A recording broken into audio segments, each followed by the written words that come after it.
Good morning, everybody. All right, let's try that again. Good morning, everybody.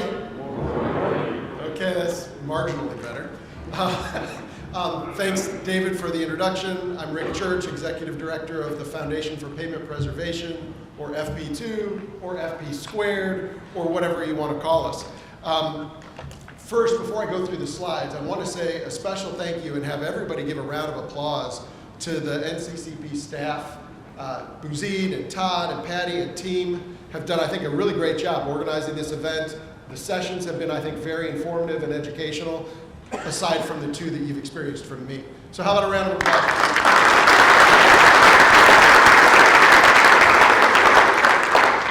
So the title of the presentation here is A Vision for Our Future. Before I talk about the future, though, I think you got to know a little bit about the past. And so I want to introduce you to FP2. FP2 is a not-for-profit trade association supported by industry associations, contractors, material suppliers, and equipment manufacturers. And historically, we have advocated for pavement preservation, participated in specific research projects, represented preservation at various industry events and on organizational boards and committees. And we really serve as kind of a central resource for preservation for agencies and the industry. This slide is the most important slide in the whole deck, and that is recognizing who contributes to FP2. On your right, you see our member association contributors, and on your left, you see the corporate contributors. And I'd like to thank those contributors because they make all of our work possible. So thank you very much. A little history about FP2. We were founded in 1992 as the, can you say this, Foundation for Pavement Rehabilitation and Maintenance Research, or the great acronym FPRMR. And in 97, we kind of partnered with FHWA in support of pavement preservation, and we've been working with FHWA in a number of efforts since then. In 2003, we helped form the National Center, and we've been a contributor, significant contributor to the National Center ever since. There's some other things I'd like to highlight, but you'll notice in 2012, we were able to get pavement preservation included in MAP 21. In 2015, we helped to expand the research efforts that NCAT were doing through MinRoad, as you've heard earlier today, and we kind of have continued in that conversation. So we've been really engaged in pavement preservation historically and helping to get pavement preservation recognized as a valuable tool. So in 2022, Jim Malthrop retired, and I became the executive director of FP2. One of the first things we did was to create a strategic plan. Try to identify what's the mission of FP2, what are the key strategies that we should focus on over the next 3 to 5 years. And you see here on this slide those key strategies in that mission. FP2 is leading the advancement of pavement preservation. That's our mission, that's the reason we exist. We identified 5 key strategies. And they're not unfamiliar to FP2. Many of them are things FP2 has been doing historically. Advocate on behalf of pavement preservation with policymakers. Educate agency decision makers on the value of pavement preservation. Advance pavement preservation, innovation, research, and implementation. Communicate with all stakeholders and audiences about pavement preservation and FP2.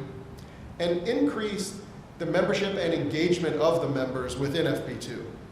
Along with those strategies, we created a few key committees. FP2 had not really ever had committees. We created a legislative committee, a marketing committee, and a research committee who have been very active over the last year and a half. I'm going to tell you a little bit about what they've been doing and what they're going to be doing going forward.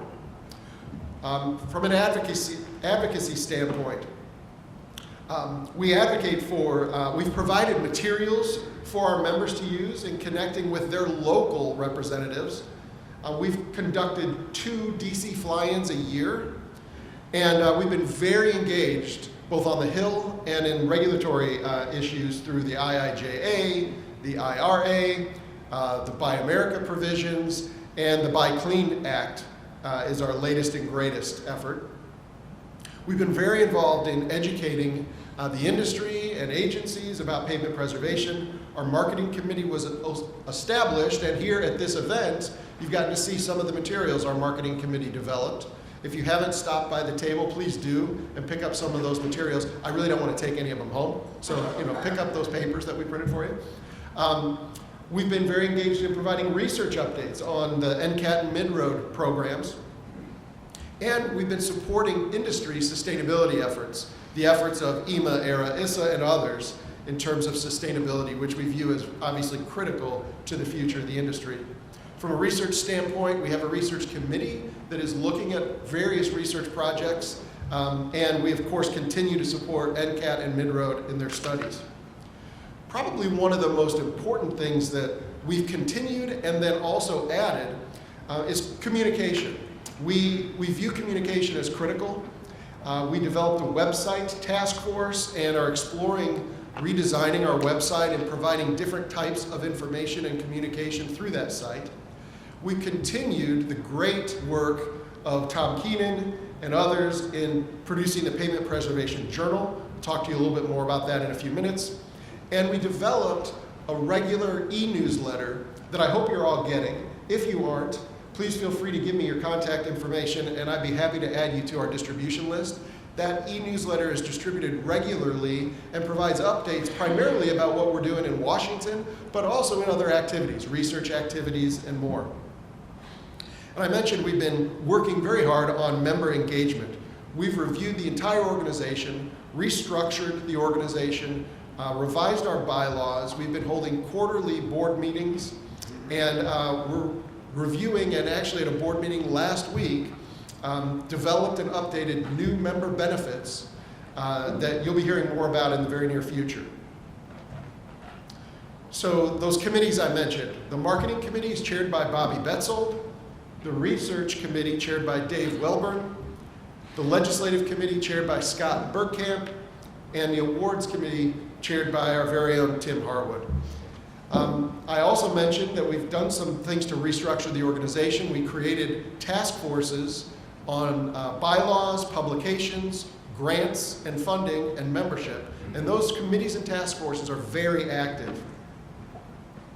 So let's talk a little more detail about some of the things we've been doing and where we're going. From an advocacy standpoint, which has traditionally been one of the key focuses of FP2, and it will continue to be, we've been educating Congress and the administration about pavement preservation and recycling. We've held over 40 congressional meetings this year alone. We've encouraged our members to host their representatives locally. One of the best things that members like to do is come to their districts and visit a facility, a plant, or a project, and get their picture taken with their constituents. And so we've really encouraged and provided, excuse me 1 minute. Oh, sorry. I was just posing for the picture, Tom. We've encouraged and developed some materials for our folks, our members in the field, to host their representatives at those facilities.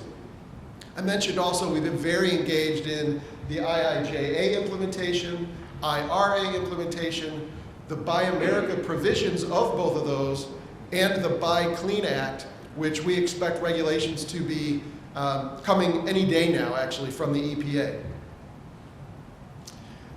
Regarding the IIJA, you probably all know this, but I like to share this. Obviously, we all know there was nearly $400 billion available through the IIJA for highway programs, which is great, right? That was going to be the huge influx of cash we needed to provide a restructuring of the highways and roads in our country. 90% of those funds actually went to states through the formula funding program. About 10% was discretionary and available through grants.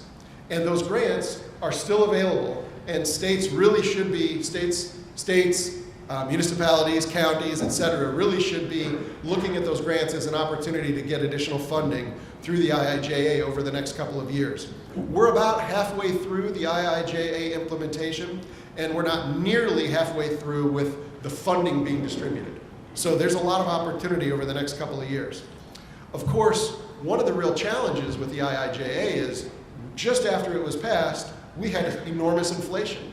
So, you know, $400 billion isn't quite what it used to be.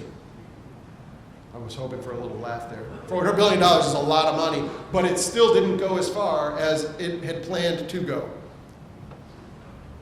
One of the interesting challenges that the industry had after implementation of the IIJA was the Build America, Buy America Act and how it was going to be implemented with the IIJA funds.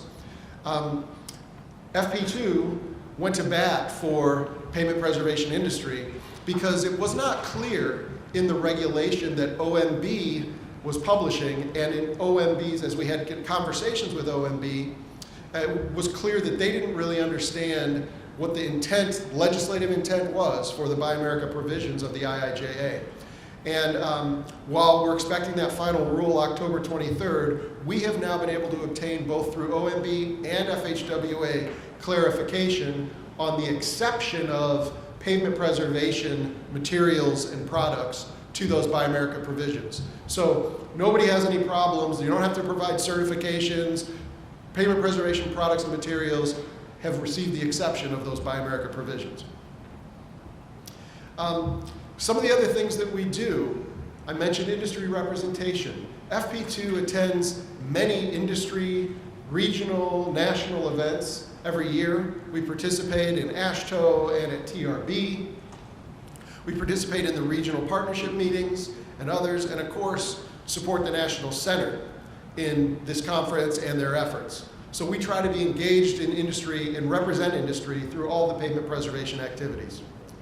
From a research standpoint, I don't need to go into some of the details because Ben did such a great job in that presentation this morning, but we have been a full funding partner of the NCAT and Min-Road Preservation Research Projects, phases 1 and 2, and we're, as Ben mentioned, in discussions on phase 3 to see how we might be able to assist.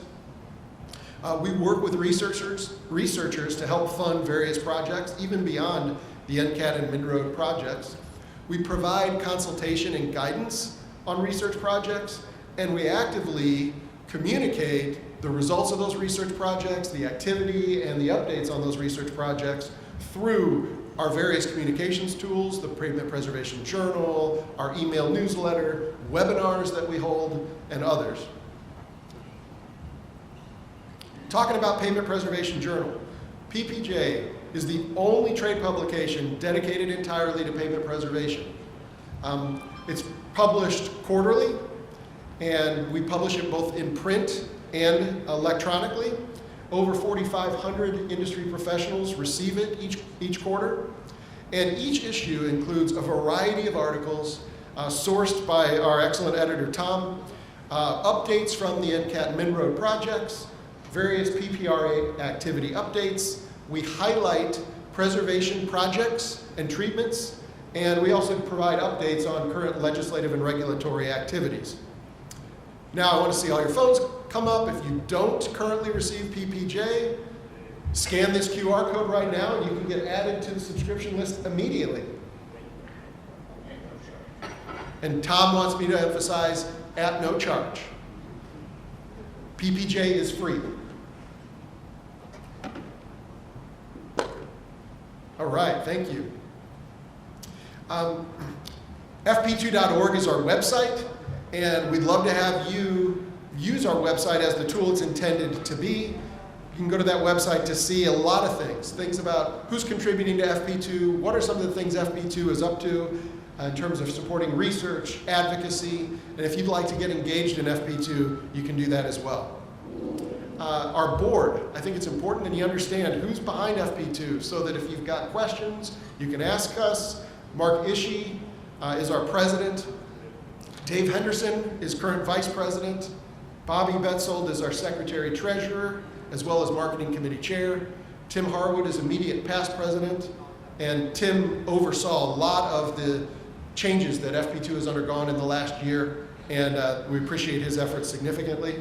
The board then is also made up of Pete Grass with AI, Bob Hewitt, who represents the Asphalt Emulsion Manufacturers Association, Darren Coughlin, who represents the ERA, the Recycling and Reclaiming Association, Dave Welburn, who represents ISSA, Brett Williams, who represents NAPA, and Dan Kenninger is a member representative on the board.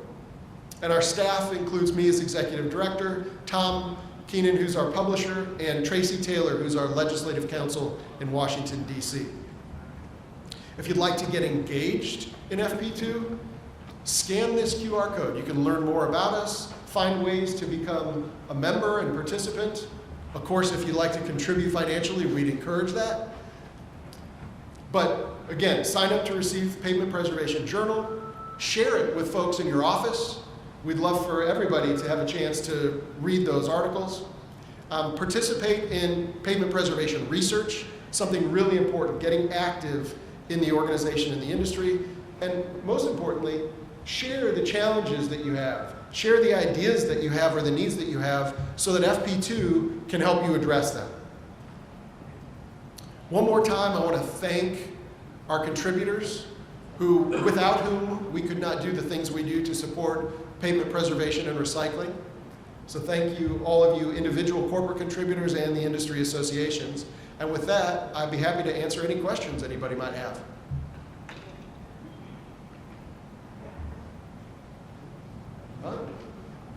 David, I'll turn it over to you, or do we go straight to a break? No break. Turn it back to you.